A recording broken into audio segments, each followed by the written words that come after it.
आपने मुझे लात क्यों मारी जी? चल यहाँ से चला जा, मेरे पास आने की कोई जरूरत नहीं है। और सुनाओ जी, आप ठीक ठाक तो पहुंच गए? रास्ते में कोई परेशानी तो नहीं हुई? परेशानी हमें क्यों होगी परेशानी, हम तो ठीक ठाक ही पहुंच गए। चलो जी, आप पहले टेंट में चल के नाश्ता कर लो, फिर फेरों की रस्म पूरी करते हैं। सगो जी, बात ये है, फेरों की रस्म तो बाद में पूरी करेंगे, पहले दहेज की रस्म पूरी करेंगे। आप मुझे ये बताओ, मेरे लड़के को दहेज में क्या क्या दे रहे हो? 1 लाख रुपए थाली में दे रहे हो क्या?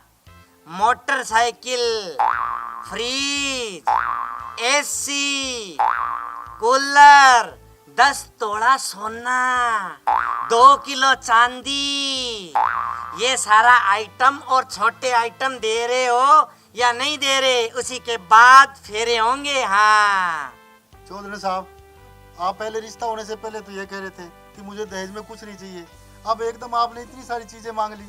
मैं गरीब आदमी, एकदम इतना सारा धन कहाँ से लाऊं? कान खोल के सुन लो जी, अगर मुझे ये चीजें फेरे से पहले नहीं मिली तो मेरा छोरा तो यहाँ नहीं फेरे लेगा, मैं बारात वापस ले जाऊंगी। हाँ बहन जी, आप ऐसा मत कीजिए, आप बारात वापस मत लेकर जाइए। यदि आप बारात वापस ले गई तो मेरी बिरादरी में नाक कट जाएगी, लोग मुझे क्या कहेंगे। मैं आपके आगे हाथ जोड़ता हूँ, पाँव पकड़ता हूँ, आप ऐसा मत कीजिए। बेटा, आप अपनी माँ को समझाइए, आप तो पढ़े लिखे हो। अंकल, मैं अपनी मम्मी को क्या समझाऊं? हमारे घर में सिर्फ हमारी मम्मी की चलती है, हम उसके सामने कुछ नहीं बोल सकते अंकल। ऐसे छोटे मोटे एमएलए से क्या सिफारिश कर रहे हो? डायरेक्ट मुख्यमंत्री से बात करो।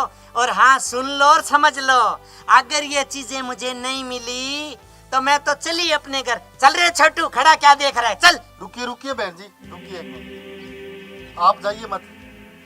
मेरे पास जो भी थोड़ी बहुत जमीन है वो मैं गिरवी रखकर जो आपने चीज मांगी है वो सारी ला कर दे दूंगा। बस आप फेरों की तैयारी कीजिए। इतनी भी बुरी नहीं हूँ मैं। चल रे छोटू, फेरों को लेट हो रही है, चल।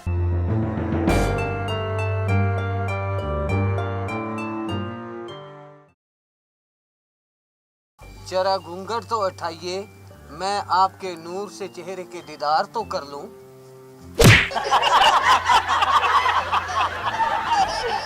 आपने मुझे लात क्यों मारी जी?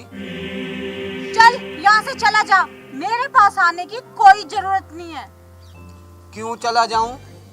मैंने आपसे शादी की है, 7 फेरे लिए हैं, मैं यहीं सोऊंगा आपके पास। 7 फेरे तूने मुझसे नहीं, दहेज से लिए। अगर सोना है ना तो जाके सो कार के पास जो मेरे बाप ने तुझे दहेज में दी है। जाके सो अलमारी के पास, जाके सो 5 तोले सोने के पास जो मेरे बाप ने तुझे दहेज में दिए। जाके सो 2 तोले चांदी के पास, और जाके सो उन सारे दहेज के सामान के पास जिसकी वजह से तेरी माँ ने मेरे बाप को सरेआम बेइज्जत किया। जा, दफा हो जा यहाँ से।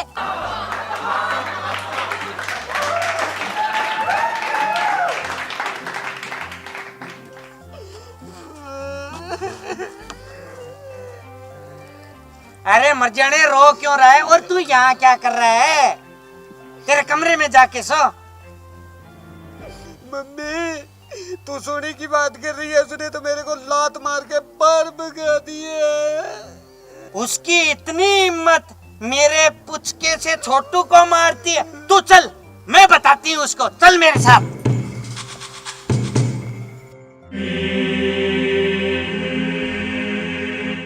करमजली, तेरी इतनी हिम्मत, हमारे ही घर में हमारे ही कमरे से तू मेरे छोटू को निकाल रही है? मुंह फूटी कहीं की, कैसे निकाला तूने? अरे माँ जी, आप गुस्सा क्यों हो रही है? इन्हें सोने के लिए मैंने कब मना किया? इन्हें सोना है तो अलमारी के पास जाके सोए, अगर सोना है तो 5 तोले सोने के पास जाके सोए, 2 किलो चांदी के पास जाके सोए। आखिर आपने मेरी शादी इनसे थोड़ा ना करवाई है, इनकी शादी तो दहेज के साथ हुई है। और आपको बहू थोड़ी ना चाहिए थी, आपको तो दहेज चाहिए था, दहेज। अरे आप सास थोड़ी ना, आप तो एक भिखारन है जो अपने बेटे को एक लड़की वालों के घर जाके बेच आई। आपको तो ये भी नहीं पता कि एक बेटी के बाप की इज्जत क्या होती है। मेरे बाप ने अपनी जमीन गिरवी रखकर मेरी शादी इनसे करवाई, लेकिन आप तो ना तो किसी की इज्जत करना जानती है और ना ही आप एक बेटी के बाप का दर्द समझ सकती है। आपको तो बस धन चाहिए, धन। बेटा, तूने तो मेरी आंखें खोल दी। मैं कितनी गलत थी, मैंने ये तो कभी सोचा ही नहीं। और मुझ में तो औरत नाम की कोई भी चीज नहीं जो भावनाओं को समझ सके। बेटा, तूने तो मेरी आंखें ही खोल दी। बेटा, मेरी इज्जत अब तेरे हाथ में है। तू ये घर बसा ले और मैं तेरे बाप के सामने हाथ जोड़ूंगी, उनके पांव पड़ूंगी। जो मैंने उनके साथ गलत बर्ताव किया, नाक रगड़ के माफी मांगूंगी। बेटा, तू बस मेरा घर बसा दे। दहेज लेना पाप है, दहेज देना पाप है।